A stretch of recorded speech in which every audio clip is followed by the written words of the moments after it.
Les oreillons se caractérisent par des douleurs dues à l'inflammation des glandes salivaires au niveau des oreilles. La maladie avait quasiment disparu grâce à la vaccination, mais depuis quelques mois, plusieurs épisodes groupés d'oreillons chez des adolescents ont été signalés, principalement dans des internats, des universités ou des clubs sportifs.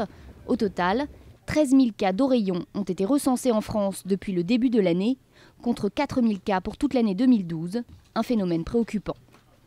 Chez l'homme, ça peut donner une atteinte testiculaire, donc inflammation des testicules avec des complications ultérieures qui sont possibles, qui sont rares mais qui sont possibles, à type de stérilité. Donc c'est pour ça qu'on craint particulièrement les oreillons chez les jeunes hommes après la puberté. La plupart des personnes infectées à l'adolescence sont vaccinées. L'efficacité du vaccin dans le temps est donc mise en cause, mais pas seulement.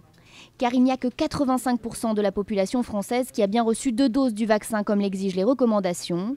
Il faudrait une couverture de 95% pour stopper la circulation du virus. S'il y a une priorité, c'est d'abord d'avoir une couverture vaccinale correcte.